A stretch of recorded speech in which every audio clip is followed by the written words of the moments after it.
ನಿನಗೇನಪ್ಪ ನಾನು ಹೇಳೋದು, ನಾನೇ ದೊಡ್ಡ ಅಧಿಕಾರಿ, ನಿನಗೇನಪ್ಪ ಹೇಳೋದು? ಕೆರೆ ಜಾಗದಲ್ಲಿ ಬಂದು ಕಟ್ಕೊಂಡಿದ್ದೆ. ನಾವು ಸುಮಾರು 20 ವರ್ಷದಿಂದ 25 ವರ್ಷದಿಂದ ವಾಸ ಮಾಡ್ತಾಯಿದ್ದೀರಿ. ಕರೆಂಟ್ ಬಿಲ್ ಐತೆ, ಮೀಟ್ರ್ ಬಿಲ್ ಐತೆ, ಗ್ಯಾಸ್ ಬಿಲ್ ಐತೆ, ರಿಜಿಸ್ಟ್ರ್ ಪೇಪರ್ಗಳು ಐತೆ. ನೋಡಿ ಸುಮಾರಾಗಿ ಬಂದ್ಬಿಟ್ಟು ಆ ಮನೆ ಮಾತ್ರ ತೋರಿಸ್ತಾ ಇರೋದು TV9 ಇದೆಲ್ಲ ಹೊಡೆದಾಕಿರೋದು ಏನು ಸರ್?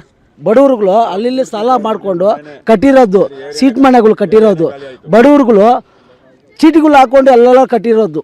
ತುಂಬ ಕಷ್ಟಪಟ್ಟಿದ್ದಾರೆ ಅವರವರು ಕಟ್ಟೋಕ್ಕೆ. ನನಗೆ ರಿಜಿಸ್ಟ್ರ್ ಮಾಡಿಕೊಟ್ಟಿದ್ದಾರೆ, ಪಕ್ಕ ರಿಜಿಸ್ಟ್ರ್ ಐತೆ. ಏನಂದರೆ ಇವಾಗ ಖಾತಾ ಕಟ್ತಾಯಿದ್ದೀನಿ, ಕಂದಾಯ ಕಟ್ತಾಯಿದ್ದೀನಿ, ಎಲ್ಲ ರನ್ನಿಂಗಲ್ಲಿ ಐತೆ. ಇವಾಗ ಸಡನ್ ಅಂತ ಬಂತು, ಒಂದೇ ಒಂದು ಮಾತಿಲ್ಲ, ಕರೆಂಟು ಕಟ್ ಮಾಡಿಲ್ಲ, ಏನಿಲ್ಲ, ಬಂದಿದ್ದ ತಕ್ಷಣ ದಬ್ಬಿಟ್ರು. ಬಂದರು, ಸೈಡ್ಗೆ ಹೋಗ್ರಿ ಅಂತ ಎಲ್ಲರನ್ನ ಲೊಟ್ಟ ಎತ್ಕೊಂಡ್ಬಂದು ಓಡಿಸ್ಬಿಟ್ರು. ನೆನ್ನೆ ಬಂದು ಅಷ್ಟು ಪೊಲೀಸವ್ರು ಏನು ಮಾತಾಡೋಕ್ಕಾಗಿಲ್ಲ. ನೆನ್ನೆ ಪೊಲೀಸರು ಕೂಡ ದಬ್ಬಾಳಿಕೆ ಮಾಡಿದ್ರ, ನಮ್ಮ ಮನೆಯನ್ನ ಕೆಡುತ್ತಾ ಇದ್ದಾರೆ, ನಾವು ನಿಲ್ಲಿಸಬೇಕು ಅಂತ. ನೀವೇನು ನಿಲ್ಲಿಸೋದಕ್ಕೆ ಅಷ್ಟೊಂದು ಅಧಿಕಾರಿಗಳು ಬಂದು ಇಲ್ಲಿ ನಿಂತ್ಕೊಂಡು ಆ ಪೊಲೀಸ್ನವ್ರನ್ನೆಲ್ಲ ಕರ್ಕೊಂಡ್ಬಂದು ಹಿಂದೆ ನಿಲ್ಸ್ಕೊಂಡು ಅವ್ರು ಕೆಡಬೇಕಾರೆ ಸಾಮಾನ್ಯ ವ್ಯಕ್ತಿಗಳು ಅವ್ರು ಏನು ಮಾಡ್ತಾರೆ ಹೇಳಿ? ಬಡ ಜನಗಳು